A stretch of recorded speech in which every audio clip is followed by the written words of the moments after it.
మహాగరుడును మన ప్రభు అయిన యేసుక్రీస్తు నామములో మీ అందరికీ వందనాలు. బాగున్నారా? ఈరోజు మంచి అంశంతో మీ యొక్క ముందుకి వచ్చున్నాను. ఈరోజు దేవుడు మిమ్మల్ని మీ కుటుంబాన్ని ఉదయకాలంలో ఆశీర్వదించి బలపరిచి నడిపించునుగాక. ప్రేమైన దేవుని బిడ్డలారా, మనం బైబిల్లో చూసినట్లయితే ఒక అద్భుతమైన మాట దేవుడు చెప్పాడు. నాలో పాపం ఉందని ఎవడైనా రూపింపగలడా అని. ఎస్, అవును కదా. నాలో పాపం ఉందని ఎవడు రూపింపగలడు అనే మాటను ఈ భూమి మీద ఏ యొక్క దేవుళ్ళుగా పిలువబడుతున్న వారు ఎవరికడ ఈ మాట చెప్పలేకపోయారు. ఆయన ఎందుకు చెప్పాడు? ఆయన నాలో పాపం ఉందని ఎవరైనా రూపించగలరా అని అన్నాడు. అంటే పాపము లేని వాడుగా మన మధ్య పాపాన్ని తొలగించటాకే ఆయన ఈ లోకానికి వచ్చాడు. దీన్ని బట్టి మనం ఏం అర్థం చేసుకోవాలి? ఆలోచించేయండి. ఇప్పుడు బైబిల్ మనకి ఏం చెబుతుంది? మంచి నడవడికని ప్రవర్తన కలిగి ఉండమని బైబిల్ చెబుతుంది. దీనిలో తప్పు పడతాక ఏముంది? నాకు తెలియక అడుగుతున్నాను. ఇప్పుడు బైబిల్ మంచి పద్ధతిని కలిగి ఉండమని బైబిల్ బోధిస్తుంది, సేవకులు బోధిస్తున్నారు. దీనిలో ఏ తప్పు ఉందంటారు? ఒక మాట చెప్పండి దేవుని పిల్లలారా. న్యాయమేదో అన్యాయమేదో మీకే అప్పగిస్తున్నాను. ఇప్పుడు ఈ రోజున బైబిల్లో అది ఉంది ఇది ఉంది అని లలిత్ బాబు కానీ, మరి కరుణాకర్ గారు కానీ, డాక్టర్ గారు, వీళ్ళు కొంతమంది బైబిల్ని తప్పుపడుతూ రకరకాలుగా మాట్లాడుతున్నారు. ఇప్పుడు సేవకులు గ్రామానికి వెళ్ళి వాళ్ళు ఒక మంచి బోధన అందిస్తున్నారు. తనను తన బిడ్డల్ని ఆశీర్వదిస్తూ ఒక మంచి సేవ చేస్తున్న వాళ్ళకి అడ్డుకోవాల్సిన అవసరం ఏముంది? దానివల్ల ఏ తప్పు జరుగుతుంది? ఒకటి ఆలోచించండి. ఇప్పుడు సేవకుడు దేవుని నియమాలను బోధిస్తున్నాడు అనుకోండి, మనకు మంచిదే కదా. ఇప్పుడు మంచిదాన్ని మనం గౌరవించి ఆహ్వానించాలి. కానీ మనమేమన్నా తప్పు ప్రవర్తనతో, అది సేవకుడైనా ఇంకోడైనా తప్పు ప్రవర్తన ఏదైనా జరిగితే నిలదీయండి, తప్పు లేదు. అటువంటి వాళ్ళకి మేము సపోర్ట్గా పలకను. అందుచేత తప్పు ఎవరు చేసినా నిలదీయటంలో తప్పు లేదు. కానీ మీరు అనుకుంటున్నట్టుగా ఈ బూది గంతములు ఉన్నంత వరకు దేవుని వాక్యం ప్రకటించబడింది. యేసుక్రీస్తు గురించి ప్రకటించబడుద్ది. ఎందుకంటే ఆయనలో పాపం ఉన్నదని ఎవడన్నా రూపించగలడా బైబిల్లో? చెప్పండి. పాపము లేని నీతిమంతుడుగా మన మధ్యకు వచ్చి మనకి నీతి నేర్పుతున్నాడు. భక్తి అంటే ఇలా ఉంటుందని నేర్పిన దేవుణ్ణి తప్పుపడతాకి మీ దగ్గర ఏ ప్రూఫ్ వస్తుంది? మనుషులు చేసిన మనుషులు అన్నాక తప్పులు చేస్తూనే ఉంటారు. ఎందుకంటే ఆ తప్పును సర్దిద్దాక వచ్చింది దేవుడు. ఇప్పుడు బైబిల్లో దేవుడు ఏం దాచుకోలేదు. ఏ విషయమైనా ఆయన బయట పెట్టాడు. ప్రవర్తన ద్వారా కావచ్చు, ఆయన భక్తులు ద్వారా కావచ్చు, ఏ తప్పులు పడ్డా ఖండించాడు ఆయన. దాన్ని సర్దిద్దలేదు ఆయన. ఎవరిని కాడ సర్దిద్దాడు ఆయన తప్పుల్ని. అందుచేత ప్రియ సహోదరులారా, హిందూ సహోదరులారా, నేను ఒక మాట అర్థం చేసుకోండి. ఎందుకు ఈ మాట మీతో అర్థం చేసుకోమన్నానంటే, వీళ్ళు ధనానికి అలవాటు పడ్డారు. ధనానికి అలవాటు పడి హిందూ సహోదరుల్ని ప్రేరేపించి మేము క్రైస్తవుల మీద దాడి చేస్తున్నాం, వాళ్ళ మీద మేము వాటిని ఆపించటానికి మేము ప్రయత్నం చేస్తున్నాం, గ్రామాల్లో లేకుండా సేవకు రాకుండా అడ్డుకుంటున్నాం, మందిరాలను పడగొడుతున్నాం, అవసరమైతే చంపేస్తాం. కరుణాకర్ అంటాడు, నేను బ్రతికుండంగా ఒక మందిరం కానీ ఒక సేవకుడు కూడా ఉండకూడదంట. ఆయన బ్రతికుండంగా సార్, ఒక మందిరం కానీ ఒక సేవకుడు కానీ సమాజానికి పలానా నేరం చేశాడంటే చెప్పండి సార్. లలిత్ కుమార్ గారు కానీ, కరుణాకర్ గారు కానీ, డాక్టర్ గారు కానీ, ఇంకా ఎంతమంది ఉన్నారో వాళ్ళందరికీ నేను ఒక ప్రశ్న వేస్తున్నా. సేవకుడు కానీ మందిరం కానీ ఏ తప్పు చేసింది? ఒక మనిషిని సంపూర్ణంగా మార్చటం తప్ప ఒక మనిషిని మృగంగా ఉన్న మనిషిని, చెడ్డ మార్గంలో వెళ్తున్న మనిషిని ఒక మంచి మార్గంలో పెడతాం తప్పు అంటారా? చెప్పండి సార్. మీరు కదియటం వల్ల ఈరోజు మీ గ్రంథాల నుంచి చదివి వాటన్నిటిని బయట పెడుతున్నారు కదా. అలాంటి అవకాశాన్ని మీరు ఇస్తున్నారు. ఇప్పుడు మీరు ఎప్పుడైతే బైబిల్ని తప్పులు పడుతున్నారో వాళ్ళు మీ గ్రంథాన్ని తప్పులు పడుతున్నారు.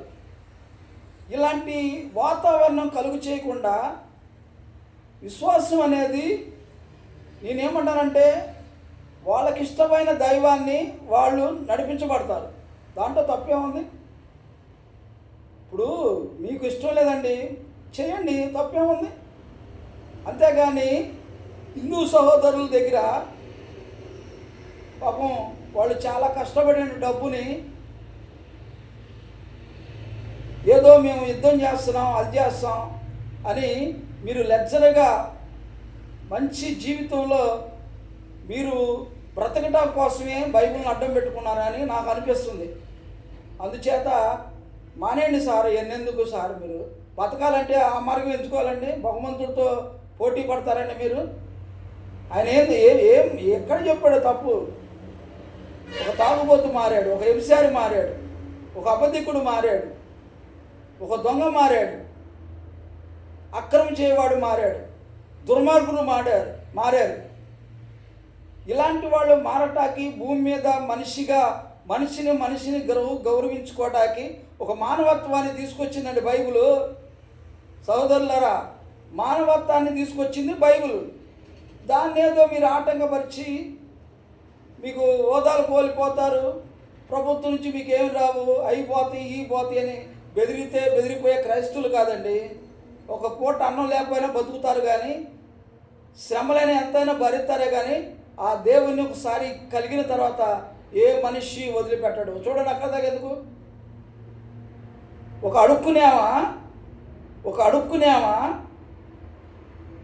అడుక్కునేమా జై శ్రీరామ్ అని అనమన్నాడు.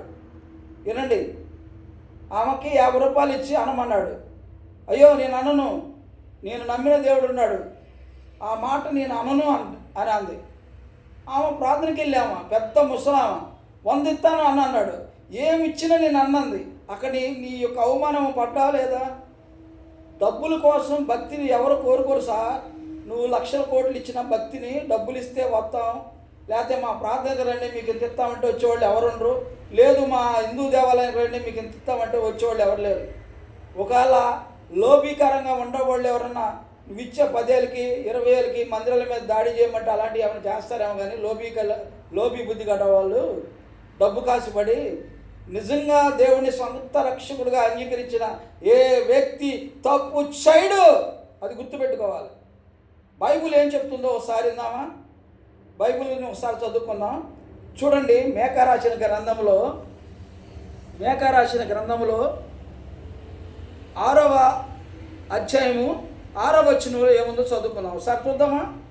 చూడండి, ఏమి తీసుకుని వచ్చి నేను యెహోవాను దర్శిద్దును, ఏమి తీసుకుని వచ్చి మహోన్నతుడైన దేవుని సన్నిధిని నమస్కారము చేద్దును, దహన బలున ఏడాది దూడలన అర్పించి దర్శిద్దున, వేలాది పొట్టేళ్ళు, వేలాది నదులంతా విస్తారమైన తైలమును ఆయనకు సంతోషము కలుగు చేయున, నా అతిక్రమంకై నా శ్రేష్ఠపుత్రుణ్ణి ఇద్దున, నా పాప పరిహారమై నా గర్భఫలమును ఇద్దున.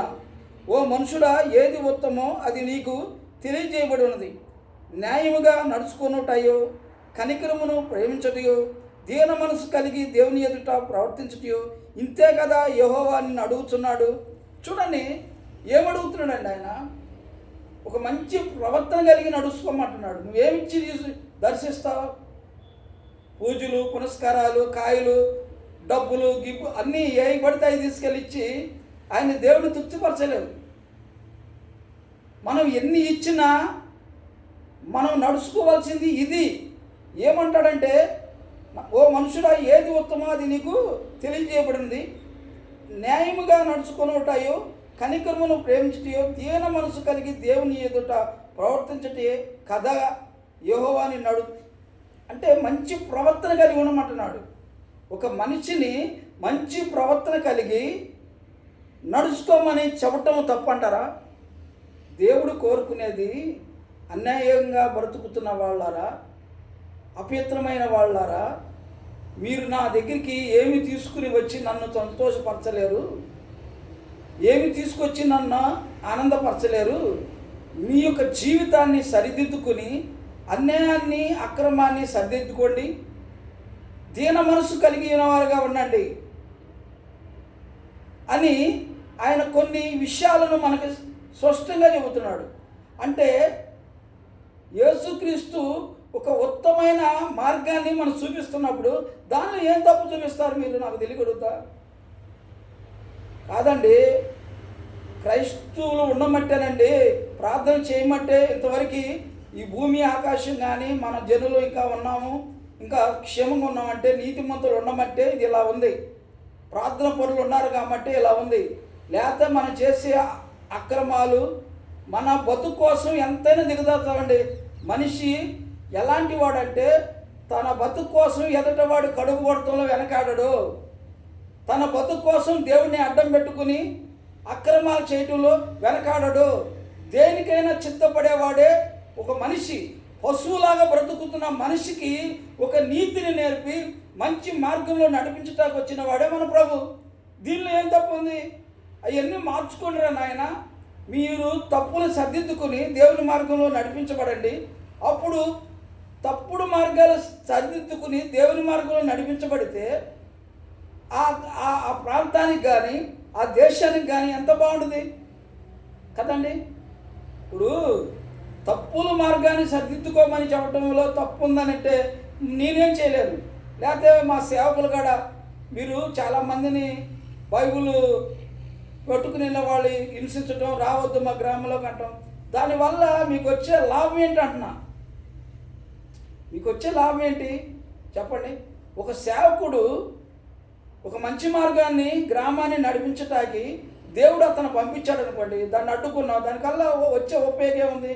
అనవసరంగా శాపగ్రస్తం తప్ప దానికి మనకు వచ్చే ఉపయోగం ఏమీ లేదు. నేను ఒక మాట చెబుతున్నా, ఎన్నో తెగుళ్ళు భూమి మీదకి వచ్చినప్పటికీ ఇంకా క్షేమంగా మనం బ్రతికున్నామంటే దానికి మనం ఏమిచ్చి దేవుడికి రుణం తీర్చుకోగలం చెప్పండి? ఒక మంచి ప్రవర్తన కలిగి ఉండమన్నాడు ఆయన. మీరు నన్ను దర్శించటానికి వేలాది గణాలంతా విస్తార తైలం తెచ్చిన, మీ గర్భఫలమును శ్రేష్టపుత్రుడు నాకు ఇచ్చిన, ఏం చేసినా కానీ నేను సంతోషపడను. మీ ప్రవర్తనను సర్దిద్దుకోండి, దేన మనసు కలిగి ఉండండి. దేవుడు కోరుకుంటుంది ఏంటంటే ఒక దేన మనస్సును కలిగి ఉండమని, ఒక మంచి ప్రవర్తన కలిగి ఉండమని. దీనిలో ఎవరైనా తప్పు చెప్పమనండి. 5 సహోదరులైనాను ఏ సహోదరుడైనా బైబిల్ చెబుతుంది ఏంటంటే నీతిని నేర్పుతుందండి, ప్రజలకి భక్తిని నేర్పుతుంది.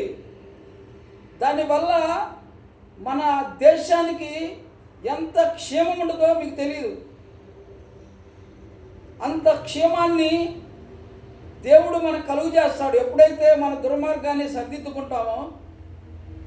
ఎందుకంటే ఇవన్నీ ఏమి నువ్వు బతికేది, మనం బతికేది 60-70 సంవత్సరాల్లో ఇన్ని దుర్మార్గాలు చేసి ప్రజల్ని మోసం చేసి డబ్బు దండుకోవటమేనా మన పని? దానికోసమని దేవుడిని కూడా అడ్డాలు పెట్టుకుని మాట్లాడుకుంటారా మీరు? కాదండి, దేవుళ్ళని అడ్డాలు పెట్టుకుని సంపాదించుకోవడం అదేం బ్రతుకండి. ఇప్పుడు క్రైస్తవుడు ఎవడు వాళ్ళకి పోయి సొంతంగా వాళ్ళ మనసులో ప్రేరేపణ కలిగింది సేవ కొరకు వాళ్ళు చేస్తారు. అలాగే హిందూ సహోదరులు కాడ వాళ్ళ భక్తి పొందినే పూజారు బ్రతటానికి వాళ్ళు చేస్తారు. ఇటు మందిరాల్లో సేవకుడికి వాళ్ళు చేస్తారు, పూజారులకు అన్ని జనులు వాళ్ళకేదో వాళ్ళు దీని మీద దేవాలయం మీద బతుకుతున్నారని వాళ్ళకేదో సాయం చేస్తారు. ఇప్పుడు వీళ్ళు సాయం చేసినప్పుడు వాళ్ళు చేయటంలో తప్పు లేదు, వాళ్ళు చేసినప్పుడు వీళ్ళు చేయటంలో తప్పు లేదు. ఇక తప్పు ఎక్కడ ఉంది? ఎందుకు దాన్ని విమర్శించుకోవాలి? ఎందుకు దాన్ని పెద్ద పాపకాండాన్ని లేపాలి? అది నీ నైజమా? చెప్పండి. ఏమండి కరుణాకర్ గారు, నా మాటిని, లలితబాబు గారు మీరు మాటిని, ఇలాంటి గ్రంథాల జోలికి వెళ్ళబాకండి. మీరు గ్రంథాల జోలికి వెళితే వాళ్ళు మీ పునాదాల జోలికి వెళ్తారు. లేనిపోయిన రిస్కులు తెచ్చుకోవద్దు. సమాజానికి ఉపయోగపడే పనులు ఏమంటే చేయండి సార్. నేను చెబుతున్నాను, మిమ్మల్ని ఏదో తప్పుగా అనాలని కాదు. సమాజానికి ఉపయోగ పనులు ఏమైనా ఉన్నాయా? సమాజానికి సేవ చేస్తున్నారా? అన్నదానం చేస్తున్నారా? పుణ్య కార్యక్రమాలు చేస్తున్నారా? ఇలాంటివి చేసి ప్రజల దగ్గర నుంచి వచ్చే రూపాయిని తీసుకుని అలాంటి వాటికి ఉపయోగపడండి. ఏ కాడికి లేచిన కాడించి గ్రంథాలు గ్రంథాలు గ్రంథాలు, అది ఉంది ఇది ఉంది, ఈ సాక్ష్యాలు నిజమైతేనేమో దేవుడు క్షమిస్తాడు, అబద్ధమైతే శిక్షిస్తాడు. నువ్వు నేను శిక్షించలేవు కదా. ఏలం చేసుకుని నువ్వు కూడా పనికొత్త అబద్ధ సాక్ష్యాలు. అది ఎవరైనా సరే సత్యాన్నే దేవుడు అంగీకరిస్తాడు, అసత్యానికి దేవుడు అర్హుడు కాడు. అది గుర్తుపెట్టుకోవాలా. ఎవరెవరో ఏదేదో వాగారని, ఏదేదో సాక్ష్యాలు చెప్పి ఆ దేవుడు ఎట్టని ఒక మనిషిని అడ్డం పెట్టుకుని దేవుడిని దూషించడంలో అది ఎంత ఘాతకానికి ఒడిగడుతున్నారో గుర్తుపెట్టుకోండి. అలాంటి వీడియోలు మీరు చేస్తూ ఆనందపడుతున్నావు నువ్వు అనుకుంటున్నావు, కానీ అది చాలా తప్పు సార్. మీరు మత కల్వాలు లేపొద్దు. అన్నదమ్ములుగా బ్రతుకుతున్న వాళ్ళు, సహోదరులుగా ఉంటున్నవారు, ఒకప్పుడు పూర్వకాలంలో ఎన్నో భేదాలు ఉన్నాయి, అవన్నీ తొలగిపోయి ప్రశాంతంగా ఒకళ్ళొకళ్ళు గౌరవించుకుని అన్న తమ్ముడని చెప్పుకుంటూ పలకరించుకుంటూ ఆ యొక్క అంటరానితనాన్ని తొలగించేసి ప్రతి ఒక్కరూ చక్కగా చదువుకుని ప్రయోజకులు అవుతున్న టయాల్లో మీరు సోషల్ మీడియాలోకి వచ్చి మళ్ళా ప్రజల్ని ఏ స్థితికి నడిపిద్దామని మీరు ఈ పనులు చేస్తున్నారు కదా. ఇలాంటి పనులు మానుకోండి. దేవుడు దేన మనసు కలిగి ఉండమన్నాడండి. ఒక మంచి మనసుని కలిగి ఉండమన్నాడు. దీంట్లో తప్పేమనుందా? నిన్ను వల్లే నీ పొరుగు వారిని ప్రేమించమన్నాడు. దీనిలో తప్పుందా? మనిషిని గౌరవించుకోమన్నాడు. తప్పుందా? ఎక్కడ తప్పు ఉందంటారు? దేవుని యొక్క బోధలో సువార్తలో ఫలాన్ని తప్పుందని మీరు నిరూపింపగలరా? కదా. మనుషులు చేసిన దాన్ని దేవుడు ఖండించాడు. ఒక సపోజ్గా నీకు ఒక మాట చెబుతా. నీంట్లో ఒక చెడ్డోడు ఉన్నాడు, ఇద్దరు కొడుకుల్లో ఒకడు చెడ్డోడు ఉంటాడండి.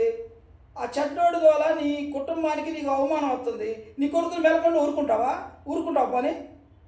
ఖండించవా? అలాగే దేవుడు ఖండిస్తాడు. కొన్నింటిని ఖండించిన మాత్రమే దేవుడు తప్పు అయిపోతాడు అక్కడ. నీకు ఒక న్యాయం, దేవుడికి ఒక న్యాయమా? ఒకసారి ఆలోచించండి మీరు. మన బిడ్డ ఇంటిలో తప్పులు చేస్తున్నప్పుడు మనం ఖండిస్తాం, బుద్ధి చెబుతాం. అవసరమైతే ఆడు చిన్నోడైతే, వయసు పెద్దోడైతే మనం ఏం దెబ్బ కొట్టలేం, కానీ చిన్నోడు అయితే వాడిని తండ్రి దండిస్తాడు, కొడతాడు. అవసరమైతే మారతాడని కొడతాడు కొడుకుని.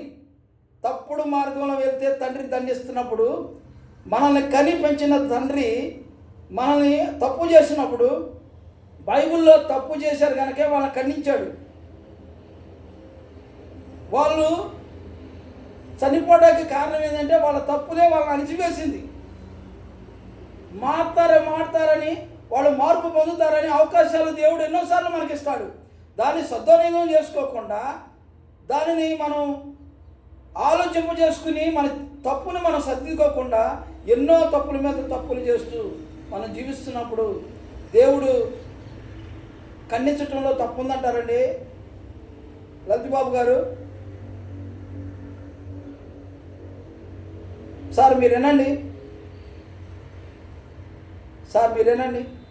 సేవకులారా, నా మాటిని మీరు కాడా వాళ్ళు ఏదో చేశారని మీరు చేయొద్దండి. నేను ఎన్నోసార్లు వీడియోలో వాక్యం చదివి మీకు అన్నీ వినిపిస్తున్నాను. అందుచేత బైబిల్ని గౌరవించండి, ఇతర మతాలని గౌరవించండి.